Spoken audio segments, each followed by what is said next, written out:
80 साल 60 साल पुराने लोग को मराठी बोलने के लिए बोलेंगे तो कैसे बोलेंगे? कि हम लोग 60 साल 65 साल के बुजुर्ग लोग हैं, सब लोग स्कूल में थोड़ी पढ़ पाएंगे मराठी।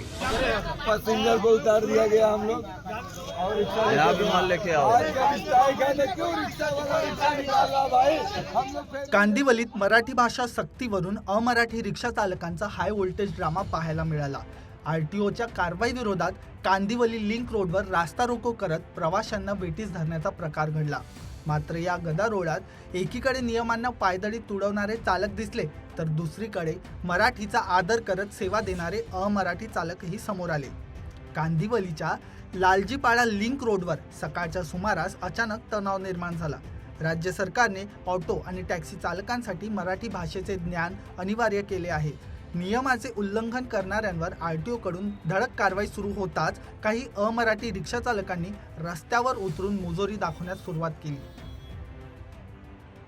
पाकिस्तान से आया क्या? गाड़ी बंद है भाई, आज 4 दिन से वो है।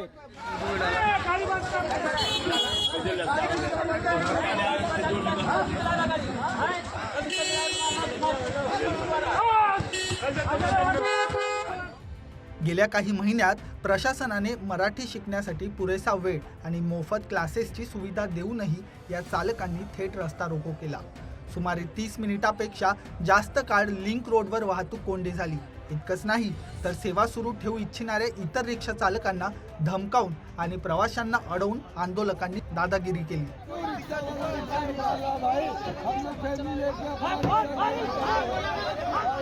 देखो भाई, ओला वाले की रोक लिया है।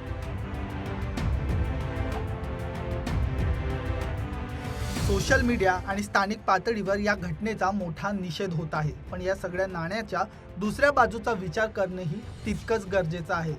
मुंबईत असे अनेक परप्रांतीय आणि अमराठी रिक्षा चालक आहेत ज्यांनी महाराष्ट्राला आपली कर्मभूमी मानलं। ते उत्तम मराठी बोलतात, प्रवाशांशी आदरपूर्वक संवाद साधतात आणि प्रशासनाच्या नियमाचे पालन करून आपली उपजीविका चालवतात।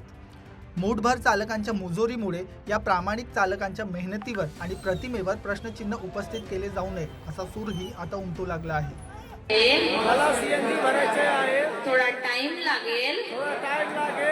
मी गाड़ी पंपावर घेऊ का? मी गाड़ी पंपावर घेऊ का? मतलब आपको उनको एक रिक्वेस्ट करना है। कांदिवली पोलिसांनी तातडीने घटनास्थळी धाव घेत आंदोलनकर्त्यांना हटवून वाहतूक पूर्ववत केली आहे। बेकायदेशीर रास्ता रोको करणे, प्रवाशांची अडवणूक करणे आणि इतर चालकांना धमकावल्याप्रकरणी संबंधितांवर कठोर कायदेशीर कारवाई केली जात आहे। आरटीओ आणि राज्य सरकारने स्पष्ट केलं आहे, नियमांचे उल्लंघन करणाऱ्या आणि कायदा हातात घेणाऱ्या कोणत्याही चालकाला पाठीशी घातलं जाणार नाही। अशा चालकांचे परवाने रद्द करण्यापासून ते दंडात्मक कारवाईपर्यंतचे कठोर पाऊल सरकार उचलत आहे। कोणालाही त्रास देण्याचं कारणच नाही आहे। या ठिकाणी त्यांना काही मराठीचं एक्सपर्ट बनण्याकरता कोणी सांगितलेलं नाही। बोलचालापुरतं मराठी शिकवण्याकरता त्यांना सांगितलेलं आहे, तीही संधी दिलेली आहे आणि पुन्हा दुसरी संधी दिलेली आहे, तिसरी संधी दिली आहे। आताही कोणाचाही लायसन्स रद्द केलेला नाही, संधीच दिलेली आहे। मला असं वाटतं की अपेक्षा ठेवणं की बाबा महाराष्ट्रामध्ये तुम्ही मराठी शिका हे गैर नाही, पण एवढं मात्र सांगतो, आमचं सरकार कोणावर अन्याय होऊ देणार नाही। आणि जर त्यांना असं वाटत असेल की आम्हाला अजून संधी पाहिजे आहे, आम्हाला अजून वेळ पाहिजे आहे, तर त्यांना वेळही वाढवून द्यायला सरकार तयार आहे। सरकारचा कुठलाही त्याच्यामध्ये असा विषय नाही की कोणावर अन्याय करायचा आहे। महाराष्ट्रात राहून मराठी भाषेचा आदर करणे हे प्रत्येकाचं कर्तव्य आहे। नियम पाळणाऱ्यांना पूर्ण सहकार्य आणि दादागिरी करणाऱ्यांवर थेट कारवाई असा स्पष्ट संदेश या घटनेनंतर प्रशासनाकडून देण्यात आला आहे।